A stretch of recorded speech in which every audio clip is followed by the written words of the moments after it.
Fevered Publishing presents Metal Lies, Shadowfast Action Thriller 2 by Cole Chase.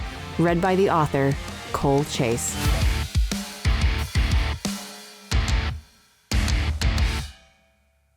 A note from Cole Chase. This book continues the story begun in Shadowfast Thriller 1, Metal Spies. This book is the middle part of a trilogy that concludes in Shadowfast Thriller 3, Metal Rise. You're welcome to keep listening, but Metal Lies is not a standalone book. It will make a lot more sense if you consume Metal Spies first. Here's hoping you enjoy my entire trilogy.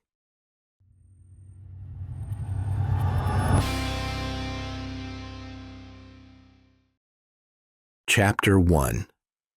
Myeongdong District, Seoul, Korea. "Harwell," Brody calls as he jumps to his feet. The security man materializes as if he can teleport. Brody glances around the crowded restaurant. "We must disappoint my guests. Is there a back exit?" "Of course." From below, at the base of the stairway lined with waiting diners, whistles blow. A voice comes through a bullhorn, speaking authoritatively in Korean, then it repeats in English. "This is the Korean National Police. Stay where you are. Do not interfere as we perform this arrest. Do not move." The patrons in line on the stairs look to one another for what to do. But before the English instructions have finished, Brody cues Harwell with a jerk of his chin, and they hurry for the kitchen. As they cross the room, the bespectacled functionary joins them. Harwell slams into the swinging kitchen door, and the trio vanishes. Rory relaxes for the first time in an hour. "It's on," she says to the air. "Target moving to you." As she gathers the cards, the pen, the Queen of Shadows placard, and her purse, she admires Quinn's forking plan. She almost got Brody to say what his plot is. That failed almost predictably. It's difficult to invoke magic and mystery in a lit, noisy restaurant. But she passed him the pendant with the tracker in it. In fact, he practically begged for it. Now they see who he runs to. Chapter 2. South Korea didn't embrace Western pastries until the 21st century. Then they got on board in a big way, Quinn thinks, as he hurries past a 4-story Dunkin' Donuts with a line of customers extending out the door. Improvising, he joins the line. It seems to be moving slowly enough that he'll be here a while. He thinks he has enough manpower. Bach and Harwell would certainly notice if an individual shadowed them down the street. But Quinn has studied the map of Seoul and has seen that most blocks have few ways out. He stationed himself, Cooper, Danny, and Nightboy at separate intersections. The plan is that as soon as anyone spots Bach, they announce his location and direction to the others on their phones. Everyone then hustles up to the next intersections on parallel streets, so no matter which way he turns, someone can see where he heads. In a sense, no one is tailing him at all. They're spotting him at each turn in his path. If time goes by and he doesn't emerge from a block, they'll converge on that block. All that is the backup plan. Rory and Manny spent hours online and with the files from the man, until they noticed the necklace on Brody's mom in an old photo. When they had the replica made, they installed an RFID GPS transmitter in the pendant. Quinn could hear from the bug under the restaurant table that Rory managed to plant the necklace on their target, so they can track him using GPS. Quinn's plan has flaws. Myeongdong Shopping Street has modern Western structure, with long streets and obvious intersections. But if Bach has a meeting in the old Namdaemun Market District, it'll be a labyrinth of twisting alleys and forks, almost none of them a modern right-angle intersection. Then he'll have to station a team member on each side of the market and send in one person to tail. But the market is closed at night and dark. Surely Bach won't have business in there. The other hitch would be if Bach goes down into the underground mall near the Lada Hotel Seoul, where the GPS signals would likely get lost. He can only do the best he can with his small team. For now, it seems his effort is paying off. This part of the shopping district allows no cars. Pedestrians saunter down broad walkways, drawn from one colorful storefront to the next. The tense energy of Bach, Harwell, and the minion, speed-walking twice as fast as everyone else, sticks out like a yellow suit at a funeral. Quinn turns his back to them, pretending to contemplate a giant poster advertising Halloween donuts. He doesn't need to watch the trio because he can hear their progress. Bach quietly motor-mouths a stream of murmured orders to his henchpersons, the only English floating on the night air. Quinn mutters, and his earbuds transmit, "Package heading north up Togi Road 22. A second later, Cooper replies over the phone, "Heard and seen, crossing Togi Row Main, just west of the bus stop." "Moving to intercept," Danny says. Quinn stationed him west of Myeongdong and wonders how Danny can catch up to men who are nearly running and who have a head start of several blocks. Moments later, he hears a motor scooter engine over the phone. It cuts off just as Danny adds, "In position at Togi Row Main and Myeongdong 10 Gil." "Copy," Quinn responds. He hustles north and to the east. He enters a dark block where most of the stores have been vacated, casualties of the COVID pandemic. The night air is cool and still. The block offers the usual Seoul mix of east and west, several shops with signs written only in Korean, then a store oddly named Isaac Toast, and something on the corner called Music Restaurant that sells chicken to beers. A high-rise daeso illuminates the area with a huge lit cube on its roof, offices of a Japanese sundries chain finding success in Korea. He slips through the shadow of the high-rise and arrives at Togyo Row just as a bus blasts past, leaving a cloud of diesel fuel so thick on the night air that Quinn tastes it. Rory's voice crackles in his earbuds. "They're in front of KB Bank, heading east." "Stand down," Quinn says. "You were made. We can't let them see you."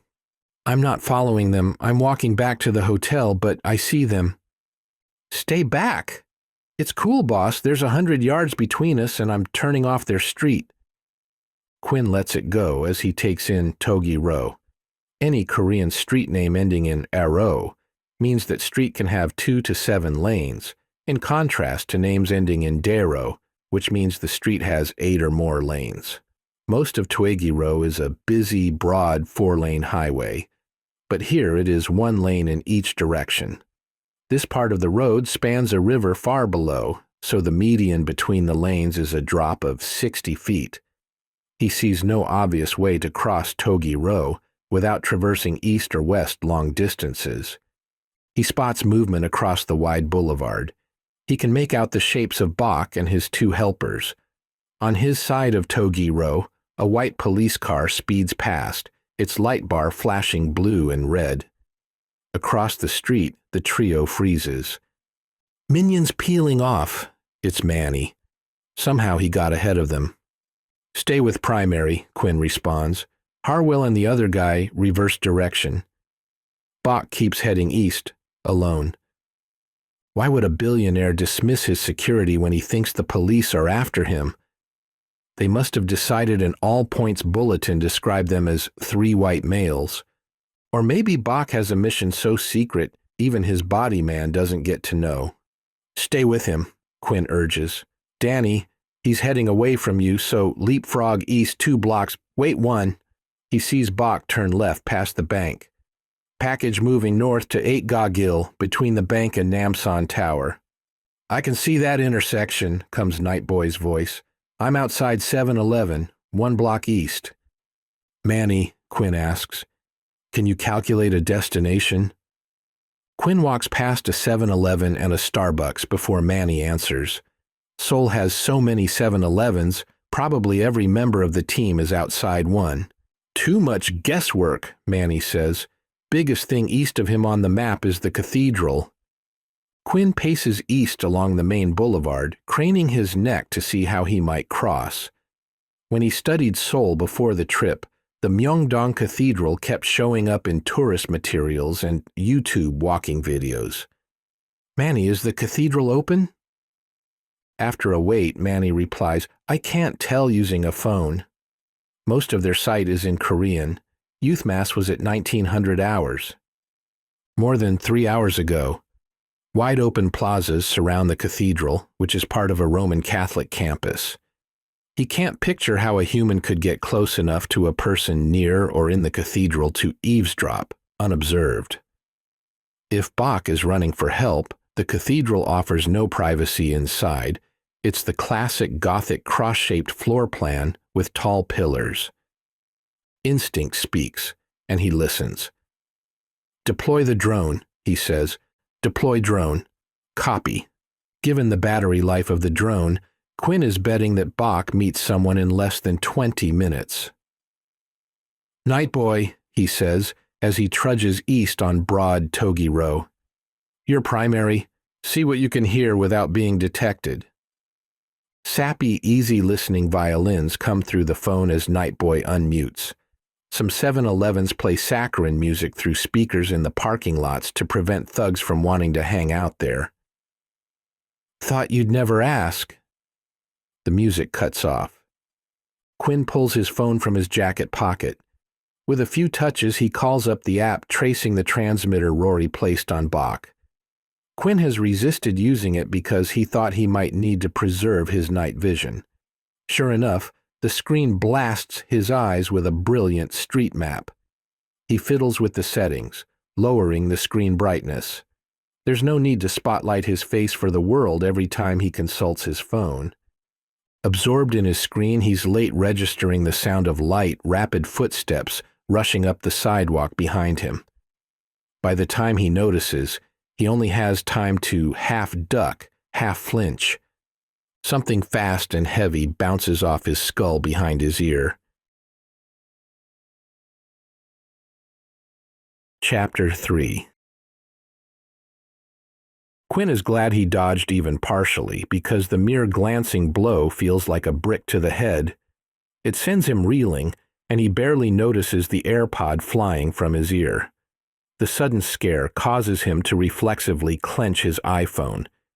He was merely passable at close-quarters combat in the military. But with time to burn during the pandemic, Danny coached him in regular sparring sessions.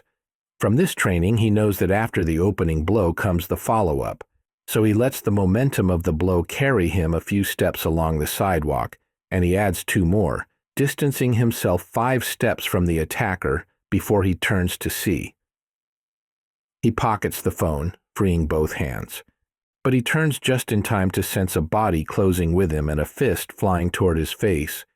He's ready now, so he leans his torso to the left, grabs the flying fist with his right hand, extends his right hip, and pulls the attacker over his leg. Between the miss and the yank, the attacker, caught off balance, sprawls to the concrete. A leather sap skids across the sidewalk. That must be what Quinn felt on the opening shot. But the fall does not stun the attacker at all. He gets up fast. Quinn faces the attacker and backpedals. It's a white guy. A bald white guy. It's Harwell. Quinn mentally promises to rebuke himself later for focusing so much on Bach that he didn't track his body man. "What's this about?" Quinn says. "You don't look like a mugger." "Don't play that, mate. I saw you hanging about outside the restaurant. Now here you are again, turning up like a bad penny." Quinn puts up his left palm in a gesture that says, "Hang on a second." He also touches his right hand to his scalp, feeling the wound. He lets himself sag a little, as if the blow really knocked the stuffing out of him. "There must be some mistake," he begins. Harwell closes the gap and attempts a classic right hook. Quinn ducks under it. The whole point of putting his hand to his scalp was to let him cock his right. He gets his right leg, right shoulder, right arm perfectly aligned and launches a devastating blow to Harwell's sternum. It feels like his fist explodes. Quinn gasps and stumbles to one side. His back bounces off a store window and he feels a panicky sense of being cornered. Harwell laughs. "Thanks for testing my vest's armor plate, jackass. Guess it's harder than your fist." Quinn clasps his right wrist with his left hand. The right throbs. He might have broken some bones. "Why are you attacking me?" he pleads. "None o' ya," Harwell growls. "None o' ya," Quinn repeats, unsure. He thrusts his left hand into his jacket pocket. "None o' ya business," Harwell retorts, and launches a series of blows at Quinn's head. Quinn dances to the side easily. At the mansion's outdoor track, he and Danny run quarter miles sideways, a basic boxing workout. As soon as he senses the flurry ending, he pulls his hand from his left pocket and straight arms his taser into Harwell's neck. The prongs of the taser spark and crackle like a bug zapper in a twilight swamp. Harwell goes rigid, then drops into a lump at Quinn's feet. Quinn stands up straight and inhales deeply. He looks left and right. No other pedestrians in sight. Plenty of traffic zips past, but it's probably passing too fast for anyone to react to the brief fight. He's got to drag Harwell's body into the shadows so the police don't go into some citywide alert during his op. When he grabs Harwell's ankles, his right hand radiates white-hot pain up his arm. Yep, probably broken. He squats and traps both of Harwell's limp feet with his left forearm against his chest. Then he stands and drags backwards. Harwell's head bounces along the pavement, and that's fine with Quinn.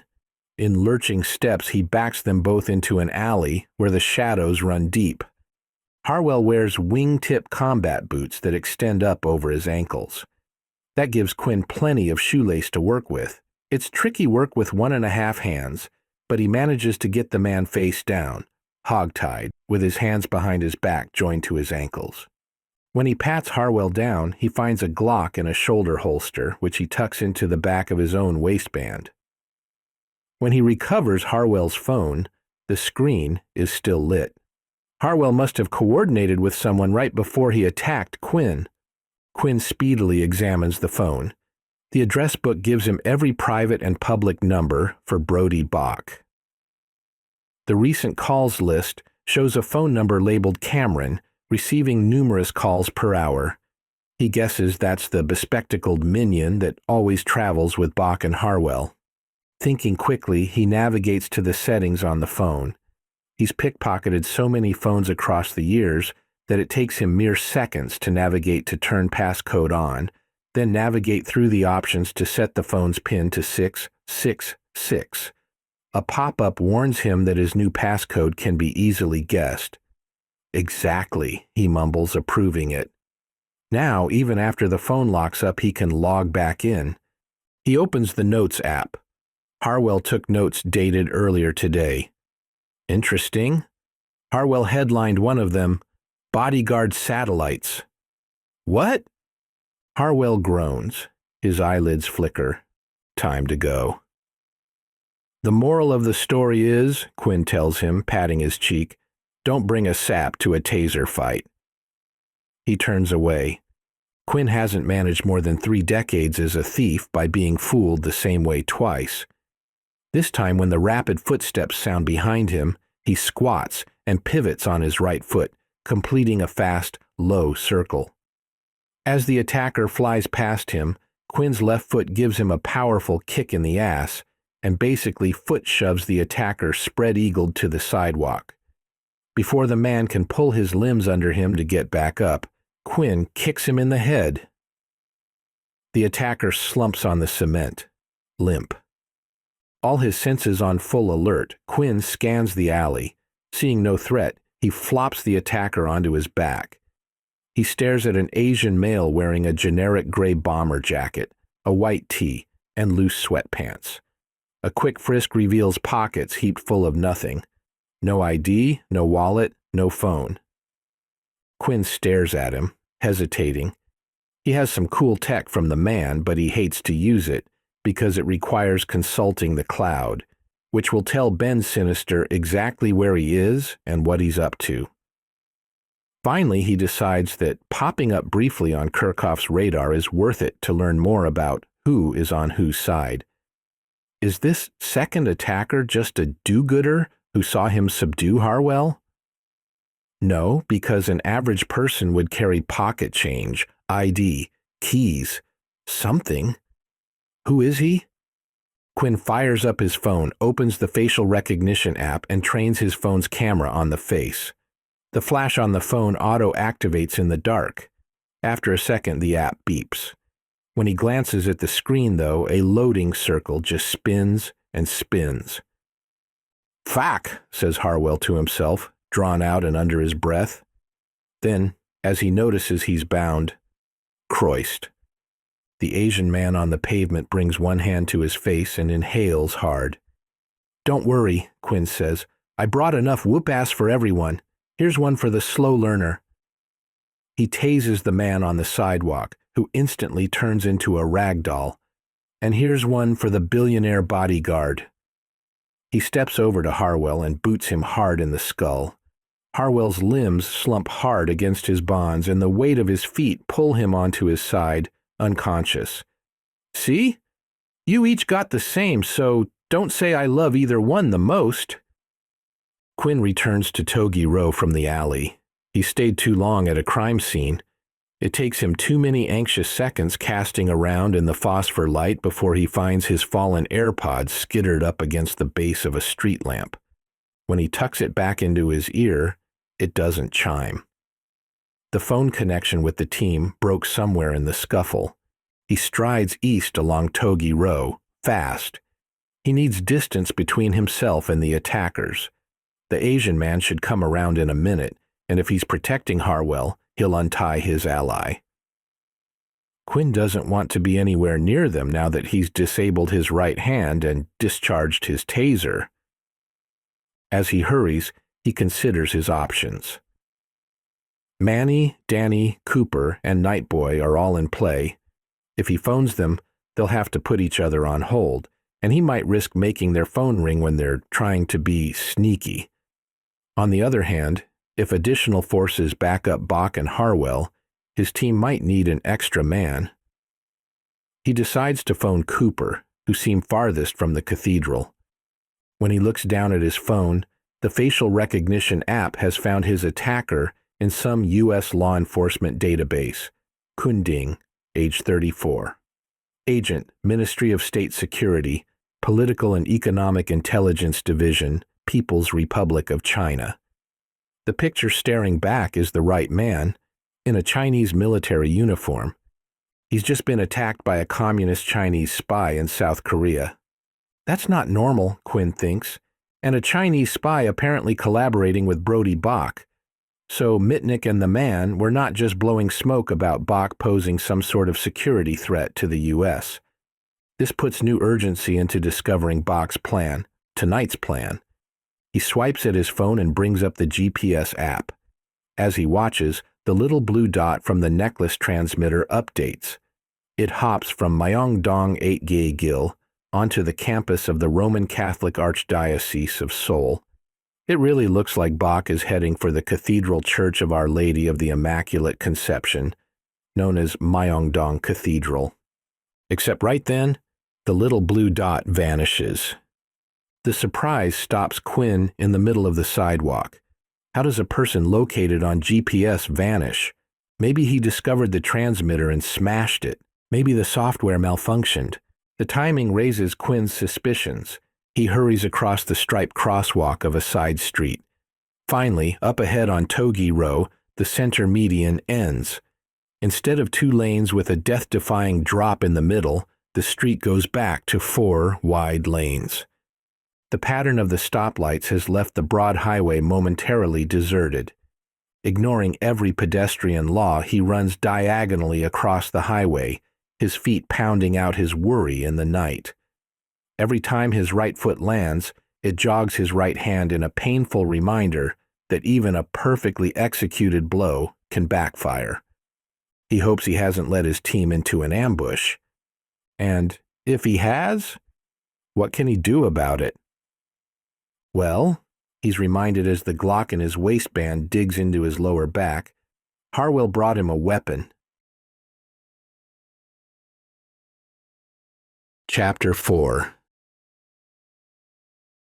Danny's motor scooter isn't all that loud, but on a retail street where every store has closed for the night, the little engine's gnat buzz bounces off Paris Baguette and ricochets across to Olive Young, then careens to 7-Eleven. Danny throttles down as he nears the closest point to the cathedral, then shuts the engine off and glides in silence to the Coffee Bean and Tea Leaf just north of the cathedral. He chose this route approaching the cathedral from the north because Bach is approaching from the south toward the cathedral's back.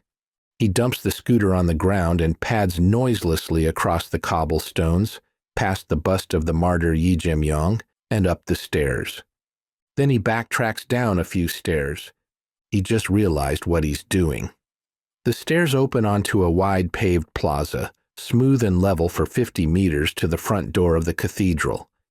He's instantly recognizable wearing the fancy hanbok vest he had on when he spoke with Bach in the restaurant, and the lit plaza has endless lines of sight. He whips off the vest and jams it behind a bush. This time when he mounts the stairs, he stops when his head pokes just above ground level. He assesses the plaza carefully. It's momentarily empty. He dashes across to the door of the cathedral, eases it open, and slips inside. The golden glow and waxy smell of candles greet him. A tourist would gawk at the cathedral stretching up to a classic vaulted Gothic ceiling. But Danny knows the place well from when he lived in Seoul. The stained glass windows simply look black in the night. He has no interest in the altar, nor the 15 saints arrayed around it, nor the pipe organ. The sanctuary could easily hold 200 people for Mass.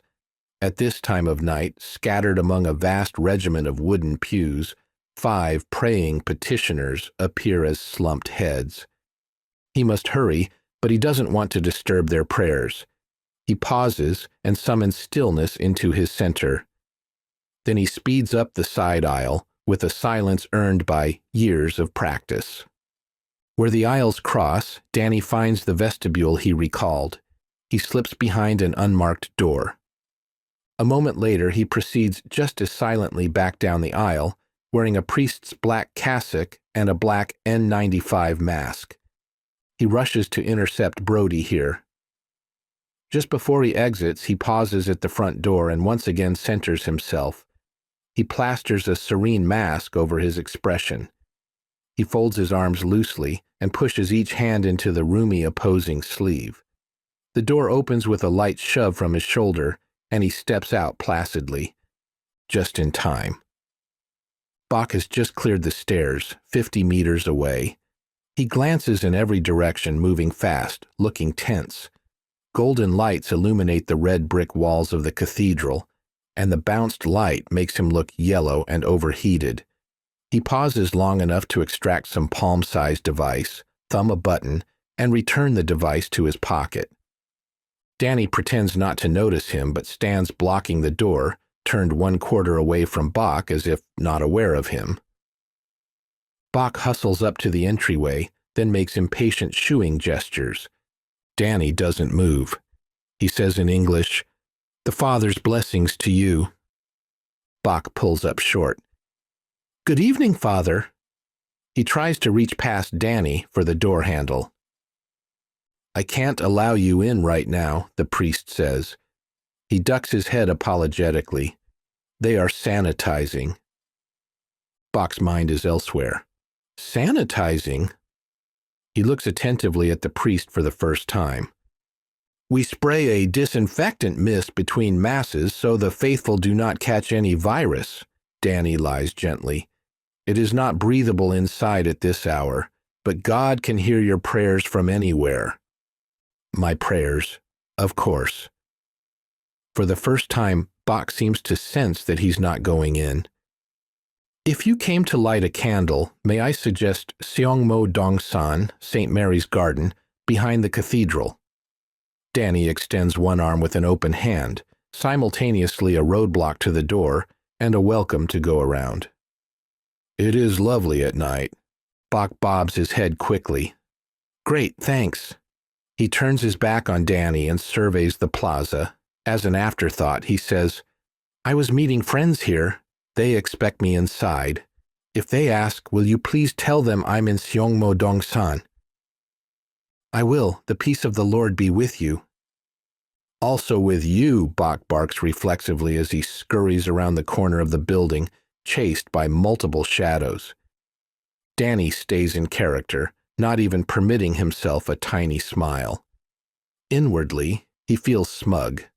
If Bach had gone inside, the drone could not follow, and no human could have drawn close enough to see and hear whoever he meets. Thanks to Danny's subterfuge, all their surveillance options remain open. He decides to stay another minute in case he can spot who Bach intends to meet. But learning more of Brody's plans now depends upon Night Boy. Chapter 5. Nothing makes Night Boy happier than sneaking around a target who is unaware of his dark gaze. He does not resonate with the sentiment, "Have a nice day," because 1, nice is a sweet-faced lie, and 2, how the fuck are you supposed to turn a shitty day nice on command? Instead, he is occasionally considered getting on Redbubble to sell a black t-shirt that reads, "Have a nefarious day." Because nefarious, that you can choose. The trick to tailing someone, in Night Boy's arrogant opinion, is to stay in front of them. People often wonder if someone skulks behind them. Even seasoned operatives sometimes forget that a person in front of you can follow you, too. Since Night Boy must wear sunglasses for 80% of his waking hours, he tricked his out with mirrors in the inside upper corners. He can stand with his hands shoved in his pocket, his back squarely to his quarry, and look like he's staring far off over the horizon. In reality, he has a great view of his target behind him, or at least good enough to know what they're doing. Because the other great trick to tailing someone undetected is figure out where they're going, then get there first. That's how he picked out the Russian woman he follows now.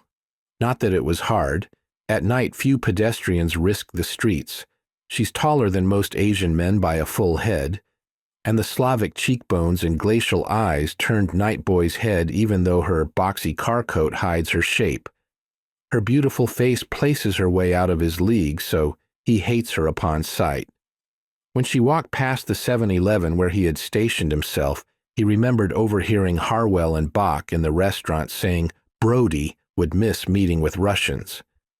Instinctively, he began shadowing her from in front. Hearing Manny and Quinn's conversation in his AirPods, he surmises she might have a rendezvous at the cathedral. Night Boy always prides himself on slipping past observant Danny, unseen. Even dressed as a priest, Danny is easy to spot standing in the sanctuary's entryway, hot lit against the darkness by the spill from the cathedral's architectural floodlights.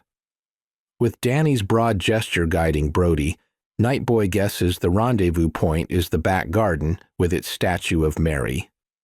Slinking around the perimeter, dodging among the arches of the brick fellowship hall across from the cathedral, Night Boy lets the friendly shadows escort him to the garden. A glance takes in the garden. It's 20 meters wide, 10 deep. Something like a newsstand forms the left boundary, but when he looks closer, it's a long, chin-high metal box with a plexiglass front, protecting banks of candles lit to Mary. The garden itself contains hardly any plants.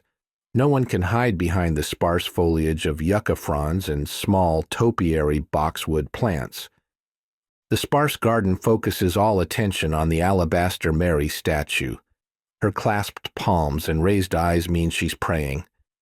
5 feet in front of her, a kneeler suggests, if you pray to her, she'll pray for you. Bunches of cut flowers decorate the ground before her pedestal. He checks his 6 in the dim glow of the candles. 2 other people visit the garden, but they have just turned their backs to leave.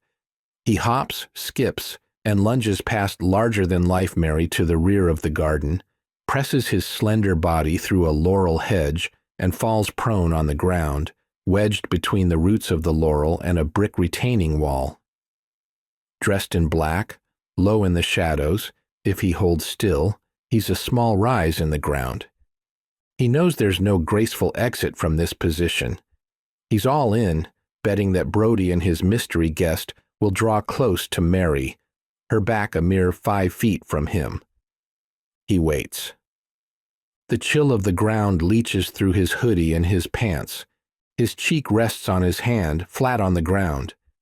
The laurel leaves smell earthy and lightly herbal, like an underachieving cousin of eucalyptus. He can't see as well as he thought he would. The feet of the laurels pack closely together, and Mary's pedestal blocks most of the view of the kneeler bench. He shoves his sunglasses up onto his brow, which improves the light level, but doesn't move any of the objects obscuring the view. Inside his pants, something small begins walking up his shin. That's a normal night at work for him. He ignores it. Feet scuff on the cement pavers in front of the garden. Night Boy takes heart. Despite lying on the ground in the heart of a major modern city, he finds the night astoundingly peaceful and quiet. He can hear superbly well as the night air carries sound cleanly across the vast paved plaza. He has a thing he can do that he doesn't understand and can't explain. He thinks it might be something like what a chameleon does. He wills himself into the background and, though not literally, effectively, he turns invisible. Chapter 6. Someone lowers themselves lightly onto the kneeler. Night Boy can see the person's right cheek, right ear, right arm. They have light hair. He recognizes the periwinkle sport coat from the barbecue restaurant. It's Brody. The right arm angles up. Night Boy can't see the left arm because of the pedestal, but presumably Brody has adopted a posture of prayer. A few seconds later, someone else lowers themselves onto the other half of the kneeler. Mary's pedestal completely blocks them from Night Boy's view. Brody mumbles, "I pray for the next installment of my pay." Night Boy, 10 feet away in the night, can hear even the lowest murmur perfectly. He could probably hear it if Brody exhaled through his nose.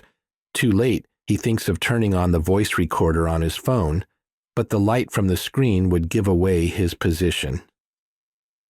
A woman's alto voice answers in a Russian accent, "Then I bring the answer to your prayer, Tovarich." Night Boy hears a low crinkle. He sees Brody stash a thick envelope in his right jacket pocket. The sound-carrying qualities of the clear night air have a downside. Night Boy notices, emanating from the sky, a faint buzz he recognizes as Manny's drone. Manny, piloting remotely, probably doesn't know how loud his drone sounds on the ground. Night Boy hopes the quarry doesn't tune into it. Lots of things could buzz downtown. It could be moisture in the power lines, but a paranoid criminal will surely get suspicious. Preparations for the final phase? On track, Brody answers, with quiet confidence. We'll be ready well before the window. I was instructed to ask how you handle bodyguard satellites. Brody doesn't answer at first. To Night Boy, the drone has become deafening. If Brody glances up, it's game over. The drone won't fly without its operating lights. Looking from the ground into the night sky, it's impossible to mistake the 4 lit arms for anything but what they are. Sure enough, Brody looks up. The volume of the drone cuts in half. Night Boy doesn't know what to make of it, but he's glad. Brody lifts one knee so he can look behind himself, high and low. Apparently he feels reassured because he settles down and answers at last. The threat comes from one company. Honestly, I think they're lying about their capabilities, but from an abundance of caution, I am addressing it from the ground. Politically, tell your team it is not a problem. I will pass the message. Brody keeps murmuring, but he faces forward with his head down. From the back, Night Boy assumes, the two look like prayers, not talkers. I received intel tonight that unfriendlies are watching us. No one should even know I'm in Seoul. Please have your people search for any leaks and deal with them." "I understand." A pause. "Then tomorrow's conference?"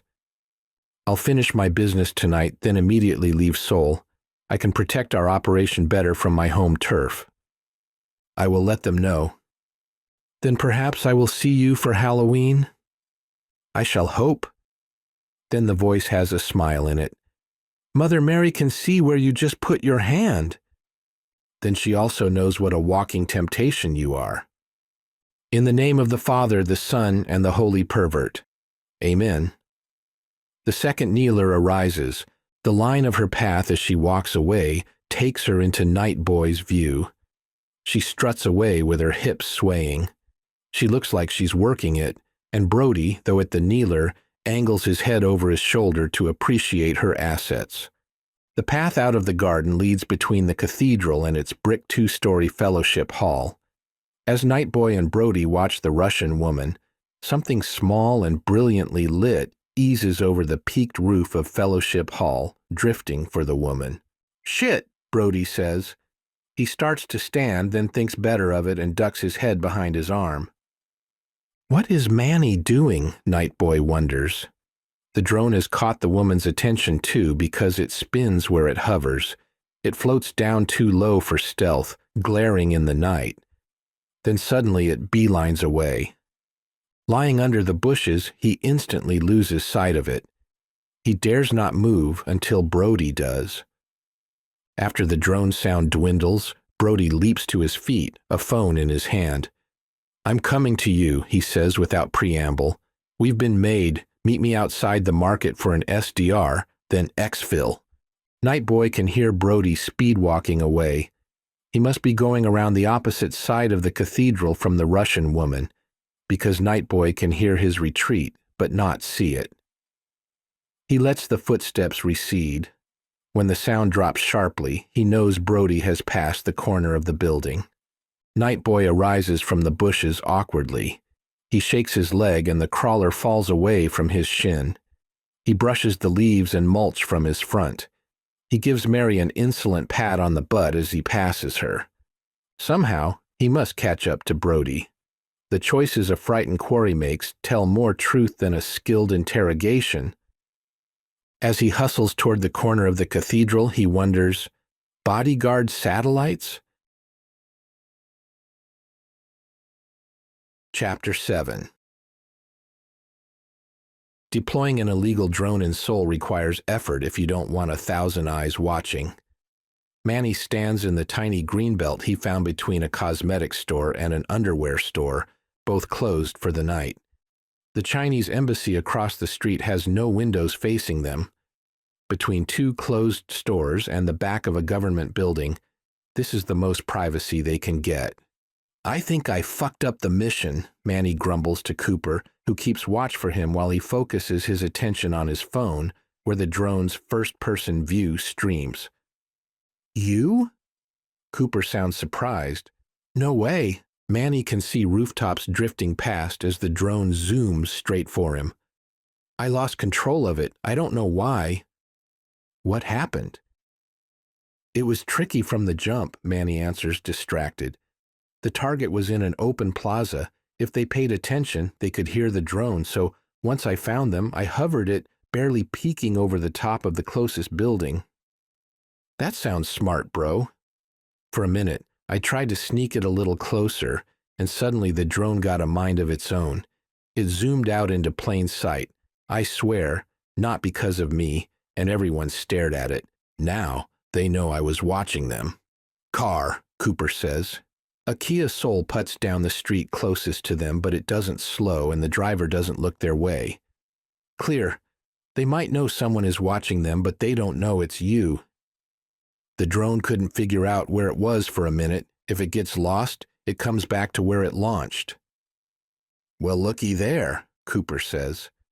Manny glances at him and sees his face turned up toward the roof of the cosmetics store. Sure enough, here comes the drone, 4 arms flashing in the dark. As it lowers, the big Samoan gently plucks it from the air, then turns it off. Look okay? Cooper asks. I'll check it in the hotel room. I need more light. He plucks the propellers off, pops the rechargeable battery out, kneels, and nestles the parts into their foam holes in the hard-shell case. Within seconds, he's buttoned up and walking for their hotel, easily swinging the case in one hand. I think I fucked up the mission, he repeats. Look on the bright side, Cooper consoles him. It wouldn't be the first time. Disappointed in himself, Manny forgets to invite Cooper to fuck off.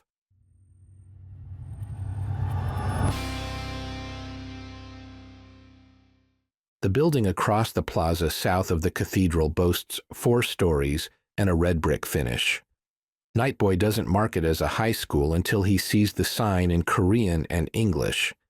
And right near the sign, bike racks. He visits the rack with barely concealed glee. He hadn't known how he would catch up with Bach without resorting to an attention-drawing run. But a bike is silent and fast. He spots a bike that is not locked, a neon green beach cruiser 3-speed. It's a girl bike, but hey, close enough. He pulls it out, mounts it, and shoves off in the direction Bach was walking. Nightboy presses his AirPod. Verify location? No answer. Lost target looking for guidance, he tries again. He doesn't want to say Quinn's name over the air. Usually he gets an answer right away. After a second, anybody? He's not at the hotel, comes Rory's voice. I cannot help. Danny's voice. Technical malfunctions here. Manny's voice. Backslaps with me. Nightboy swerves to avoid a couple holding hands. One moment they walked on the sidewalk. Without warning, they suddenly turned and plunged into the street. He straightens out, but then brakes at an intersection. He can see in 4 directions, all endless, indistinguishable retail. Some of the street food kiosks are closing. No Overwatch? Went offline 10 minutes ago, Danny says. We don't know what happened. Nightboy has no idea where Brody went. He thinks back and recalls him barking into his phone. Meet me outside the market for an SDR, then exfil. Plenty of markets compete in the area. Myeongdong, Insadong, Namdaemun, Dongdaemun. They blur together in his mind. He randomly takes a right, his mind whirring 10 times the speed of his barely coasting bike. A market good for a surveillance detection routine, then exfiltration. Shit, they're all good for SDR, he thinks. Stalls crammed in so tight, 2 people can't pass each other in the throughway unless they turn sideways. As he thinks it, he passes a stall with piles and piles of the same stupid bucket hat in 20 fabrics and 50 colors. Across from it, a 10-foot-wide stall sells thousands of cheap little charms and hair bows. Then a stall with an avalanche of children's shoes in heaps barely sorted. Each one fronts to the street with a tilt-up overhead door. He shakes his head. Don't get pulled into the detail. What's the big picture? He rolls out into the next block and casts his gaze down the street, ignoring the neon, the gaudy signs and characters he can't read, the computerized signs with traveling words. A block away, a bustle of energy catches his eye. He pushes toward it, uncertain. A person far down the block appears and disappears between parked cars and among the pedestrians straggling along. That person walks twice as fast as everyone else and once blades his body to push through a cluster of teenagers. He does it right under a naked light bulb, and Nightboy sees it is Brody Bach. Yes, he hisses and pedals fractionally faster. For nearly 10 minutes he floats far behind, letting cars, kiosks, pop-up signs and pedestrians block his outline in case Bach looks behind. But the billionaire doesn't. He plunges ahead as if crossing a finish line will solve every problem.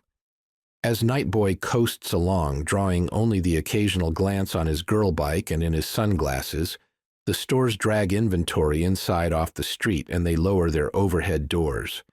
He passes a clock that reads 11 p.m. Must be closing time. Eventually, he sees Bach, at least a block ahead of him, look both ways, then hustle across a four-way highway, ignoring a red light. The billionaire disappears.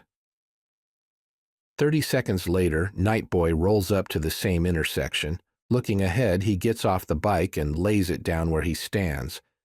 Another cramped market looms on the other side of the street. It looks closed. The wares glint yellow under the streetlight, more industrial than the cutesy-wootsy retail he just passed. A stack of wheel rims on one side and a line of chained-together furniture dollies on the other frame the yawning black entrance Bach vanished into. Nightboy sees no traffic. He removes his sunglasses and stows them in his jacket pocket, and the night blooms to life before him, changing from black to twilight. As he jogs across the street, he feels a sort of gratitude or relief, or a sentiment that would be a prayer if he believed in a god. Hello, darkness, my old friend. Chapter 8. Nightboy doesn't know a name for the labyrinth he just entered. It resembles a flea market, part indoors, part outdoors, part open air, part covered by tarps propped overhead on metal pipes. It looks like a giant held a hardware store 100 feet in the sky and then dropped it. Paths twist and fork among heaps of industrial merchandise, ranging from tires to sprinkler heads to massive extension cords. What little light there is comes from the occasional safety fixtures shining from buildings, leaving long stretches lit only by ambient moonlight or starlight. The gloom impenetrable for an ordinary person is fine for Nightboy's eyes. Buildings open during the day have buttoned up, but as he passes, he can see through paned windows what they sell. In one kiosk, a dense collection of watches, circuit boards in another, and in a third stall, nuts and washers overflowing plastic trays with handwritten price stickers. The paths winding through the heaps of merchandise and around the few buildings have grown organically. None of the intersections meet at right angles. Where the consumer markets buzzed with music and voices, silence reigns here.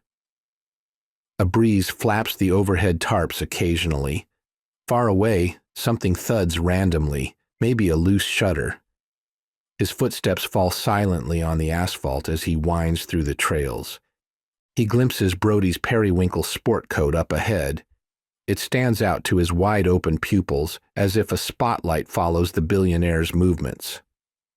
As Bach walks between heaps of merchandise, the piles block Nightboy's view, then reveal Bach, then conceal him again, almost as if his coat turns on and off.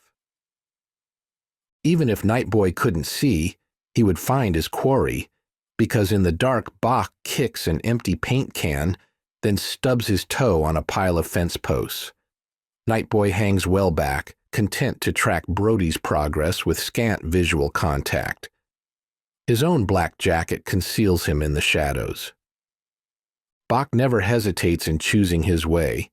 Either he knows this market surprisingly well, or he's just turning randomly to spot anyone tailing him. Something about Bach's behavior doesn't feel right. If this is an SDR, why isn't he watching behind himself? Nightboy looks diligently for cameras and maintains alert awareness of the environment. Bach arrives at a nursery subsection of the market. Bamboo, 7 feet tall, stands in regiments of pots, silhouetted black against a safety light shining from a greenhouse 100 feet ahead. Bach follows a path circling around them, leading to squads of potted Japanese maples. When Nightboy arrives 30 seconds later, he lowers himself into a roadie run so he's less apparent among the leaves. Bach is heading right into the bright pool of light near the greenhouse. Tailing him, Nightboy passes a card table bearing bamboo starts in palm-sized pots and a hooked knife for cutting them. It is the last shadowy refuge where the light doesn't reach. He pauses. Looking ahead and behind, he notes the circular path has no turnoffs. He eases himself to his knees under the table and waits. Silent seconds tick past. Somewhere unseen, a tarp flaps in the breeze. Nightboy hears footsteps bearing down on him. Bach strides past at full speed, giving no sign that he's aware of a shadow watching in the dark, his upper thighs passing 4 inches from Nightboy's face.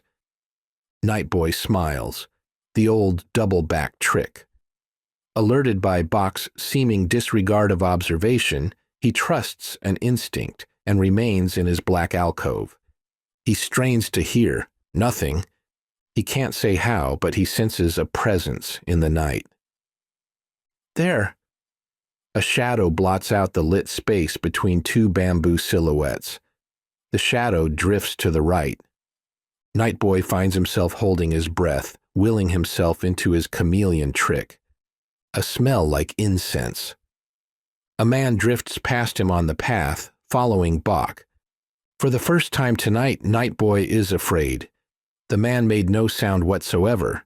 No footfalls, no breath, not even the merest rustle of fabric on fabric where thigh rubs thigh. Nightboy never meets anyone who can sneak as absolutely as he can. And is the man protecting Bach or hunting Bach?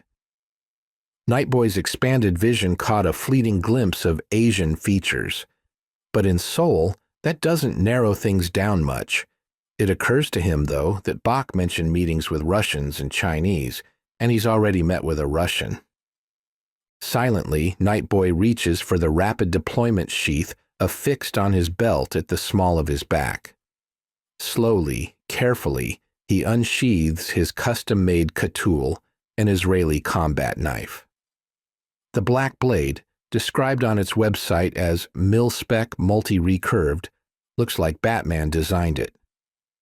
Gripping the handle of the 10-inch blade reassures him. Let's dance, he thinks. He eases into the path, the shadow behind Brody's shadow. Thank you for listening to Metal Lies, Book 2 in the Shadowfast Skyhouse Thrillogy. Continue the story for free on my YouTube channel, where I post episodes every Tuesday until the Thrillogy is complete. Don't want to wait?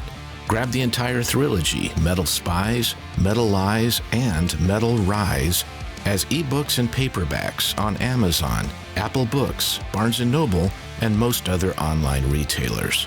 There's much more to the world of Shadowfast. Go behind the scenes by joining my newsletter list. To sign up, send your email address to shadowfast@colechase.media. Chase your adventure.